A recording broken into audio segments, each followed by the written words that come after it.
Welcome to yo-yo TV. దేశ రాజకీయాల్లో పవన్ కళ్యాణ్ ఒక సంచలనం. ఇప్పుడు ఆయన భారత్ మెచ్చిన నాయకుడు. స్టార్ హీరోగా ఉన్న ఆయన అన్ని వదులుకొని ప్రజాసేవే లక్ష్యంగా రాజకీయాల్లోకి వచ్చారు. పాలిటిక్స్ ఆయన్ను ఘనంగా స్వాగతించిన ఆ తర్వాత 10 ఏళ్ల తర్వాత ఎన్నో ఒడిదుడుకులను అవమానాలను ఎదుర్కొన్నాడు. అయినా వెనుకడుగు వేయకుండా తన రాజకీయ నైపుణ్యంతో రాజకీయాల్లో ప్రభంజనం సృష్టించారు. పొలిటికల్ చరిత్రలోనే తనకంటూ ఒక పేజీని క్రియేట్ చేసుకున్నారు. ఇటీవల జరిగిన ఎన్నికల్లో తన మార్కును చూపించి యావత్తు దేశ దృష్టిని ఆకర్షించారు. చిరంజీవి పార్టీ పెట్టిన కొన్నాళ్లే విలీనం చేశాడు. ఇక తమ్ముడు కూడా అంతే అని అందరూ అనుకున్నారు. కానీ పవన్ కళ్యాణ్ తాను ఏదైనా సాధించే వరకు వదిలిపెట్టనని నిరూపించుకున్నారు. అందుకే జనసేన పార్టీ పేరుతో పాలిటిక్స్ లోకి వచ్చిన తొలిసారి 2 చోట్ల ఓటమి పాలయ్యారు. తమ పార్టీ నుంచి పోటీ చేసిన ఒక స్థానం మినహాయించి అన్ని స్థానాల్లోనూ దారుణ ఓటమిని చవిచూశారు. అయినప్పటికీ మొక్కవోని దీక్షతో మళ్లీ ప్రజాసేవకే పునరంకితమై ఈసారి ఎన్నికలలో 100% స్ట్రైక్ రేట్ తో విజయం సాధించారు.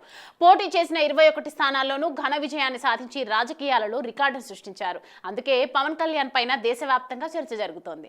ప్రస్తుతం ఏపీ డిప్యూటీ సీఎంగా తన మార్క్ పాలన సాగిస్తున్నారు. తాజాగా కౌన్ బనేగా కరోడ్పతి కార్యక్రమంలో అమితాబ్ బచ్చన్ పవన్ కళ్యాణ్ గురించి ప్రశ్నను అడగటం దేశవ్యాప్తంగా ప్రతి ఒక్కరిలో ఆసక్తిని కలిగించింది. ఆంధ్రప్రదేశ్ రాష్ట్ర డిప్యూటీ సీఎంగా జూన్ 24న బాధ్యతలు చేపట్టిన నటుడు ఎవరు అంటూ అమితాబ్ బచ్చన్ ప్రశ్న అడిగాడు. ఈ ప్రశ్నకు 4 ఆప్షన్స్ ఇచ్చారు.